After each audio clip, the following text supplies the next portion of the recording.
Mulai.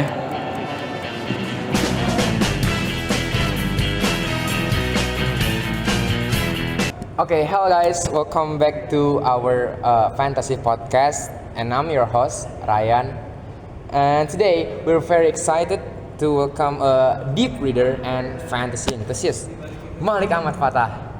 So, hi Malik, and what is the story that we are going to talking about? Well, the story that we're going to be talking about today is a high fantasy novel written in 2003 by a German novelist named I forgot his name, but I forgot his full name. It's Mark something. That's his name. The book was originally written in German, but it's been translated, so it's been translated to English, and that's the version I've read. So, So, what is the storyline? the story. Have you if you've read any fantasy books or something, you probably know who Tolkien is, or maybe you've watched movies. Like, have you watched like Lord of the Rings? Yeah. So like basically this whole novel, this isn't actually just one novel. It's a whole like novel series. So you have dwarves, and then you have a bunch of other ones that are about the different races. So if you know about Tolkien, if you've read Tolkien and stuff, then honestly the races are they're pretty similar. Like, you have the dwarves. The dwarves are from Tolkien. You have elves. You have humans. You have orcs. Basically, yeah, just like I don't know how they're able to just like take Tolkien stuff and kind of like put it in their own story. I think that's because something it goes with like copyright laws or whatever. But like, who cares? Anyway, so I went on a bit of a tangent there, but the story starts with as the name suggests, it's about dwarves. So the story starts off with a build up to a great battle. It's a battle between the dwarves and a race of creatures called the dark elves. I think I'm slamming the table too much. I don't know if there's any dark elves in Tolkien, because I haven't really read Tolkien myself, nor have I watched any of the movies. I know there's elves. I know those are an actual thing in Tolkien, but I don't know much about dark elves. But at least in this story, dark elves are basically the antithesis of regular elves. And what are regular elves like? They're tree loving, slim. They're just hippies. That's the best way I can describe them. And while dark elves are basically the opposite. I mean, they look pretty similar, but I think the difference comes with their skin color. I mean, it's not like black or white, but like no, not the skin color. It's their eyes. Their eyes look a lot more different, and honestly, that's just the difference between them in terms of appearance. But in terms of culture and stuff, while elves, for example, are tree loving. They love trees. They love nature, stuff like that. While the dark elves are like, I guess not the complete opposite, but like they're a lot more fascinated with like morbid things, stuff like death, and they also like are really into making art about death. They have this like tradition of making paintings using like pigments made out of blood, and I think that's really all you have to need to know. Dark elves are just like bad elves, and they also really hate elves, just like dwarves. There's a lot of racism going on.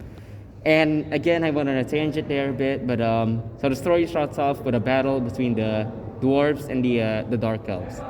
So they have a battle to the dwarves are guarding a mountain pass. They built a fort there, and they guard the mountain pass to prevent evil forces from invading the mainland, basically. So like these evil forces include like races like orcs, goblins, and those previously mentioned dark elves. So basically, these dark elves banded together with the other races to kill the dwarves, to basically overrun them and then like invade the mainland. To which they succeed in doing that. They succeed because they basically employed the services of a evil demon, an evil gas demon that like revives dead creatures and turns them into zombies to do its bidding. And so like yeah, the book starts off with that battle, and after that, um, battle scene, you get introduced to the main character, which is a dwarf. But this dwarf's a bit different. Instead of being raised in like a dwarf colony in like some mines or like a mountain or whatever, this dwarf was raised in a human kingdom, and in that human kingdom, he became a blacksmith. Of course, like in like from what I've read from like Tolkien stuff, they're usually blacksmiths, but this guy's all, I mean, I guess that explains why like he's a blacksmith, because he's a dwarf and like it's basically in their genes. But he's a blacksmith, and he basically just does stuff around the kingdom when suddenly he gets I think it's like a message from a wizard asking him to like go fetch him something from a nearby town or whatever. And so like since this guy, this dwarf, have I said his name yet? His name is Tungdil. So after he gets this message, he's like, oh, okay, I'm gonna go out on my adventure, I guess. Which, I mean, this guy's basically just been living in this kingdom his whole entire life. So this is basically his first adventure. So he's pretty inexperienced. You know, when I kind of think about it, it's a bit similar to the intro to The Hobbit, because it also involves like, I forgot who the Hobbit guy's actual name is, but it involves him being like, oh no, I don't want to go on an adventure, it's scary, but like a bunch of dwarves come in and then they're like, you need to go with us. We're going on a cool adventure, and don't worry, we'll keep you safe. Okay, don't quote me on that, because I haven't actually read Tolkien nor watched it. But okay, I am contradicting myself, but that's just from what clip I've seen, basically. So I'm just trying to make a comparison that they're both pretty similar. So like, I don't really remember exactly how it goes, but the book basically has him go on a big adventure. He goes around and then he learns about his heritage as a dwarf. He goes around the kingdom. He learns about all these different like types of dwarves. Not types of dwarves, but like these different like dwarf like tribes or whatever.